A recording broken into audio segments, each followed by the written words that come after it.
Okay, so sometimes in math, the explanation's long for what we're doing, and then it turns out to be just kind of really an easy thing to do. But let's say you have a position vector. Okay, so some vector this way.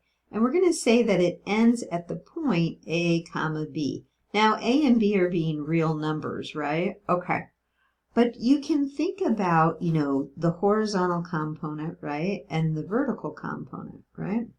Okay. So what we do is we write our vector in the form AI plus BJ. Now you have to remember I and J are vectors. They're unit vectors, right? So you've got a vector going this way, that represents the I, that vector. And then you've got a unit vector going this way that represents J, that vector, okay?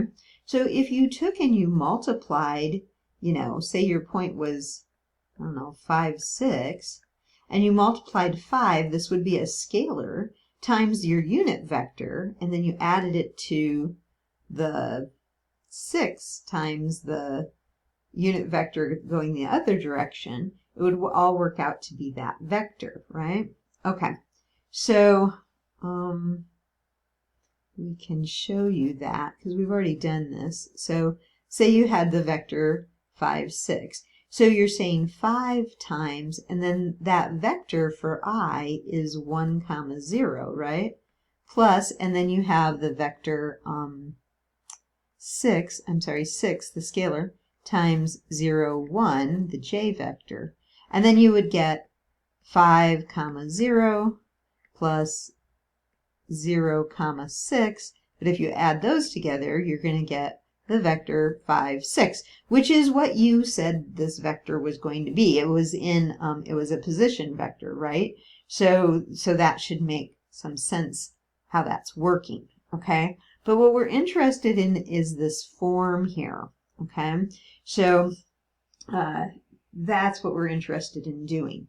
Now, let's say you have a point P, and it has x1 and y1, and another point Q. So now it's not in, you just have these 2 points. They're not in, it's not a position vector.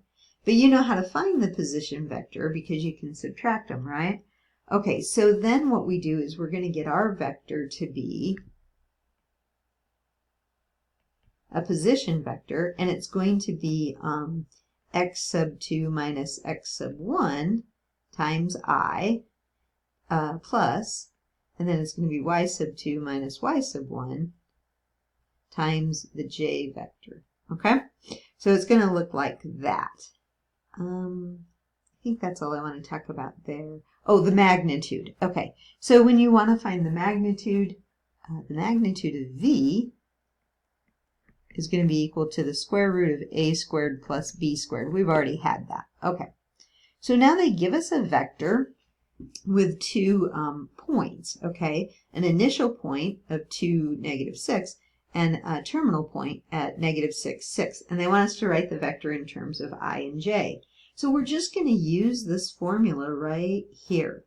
So we're going to say our vector is going to equal, and then we're going to take, this is going to be like x sub 2 and y sub 2, oopsies, and x sub 1 and y sub 1. Okay, so we're going to take -6 minus 2, that's going to be times I, and then it's going to be 6 minus a -6 times J, and we'll write it that way. So what do I get? -8I and 12 plus 12J. And so you just want to remember I and J are vectors, okay? So it's hard to tell in the book because they use the italics. So that's what we're doing there. It's like you're putting it in a position, you're making it a position vector, but you're writing it in the terms of I and J.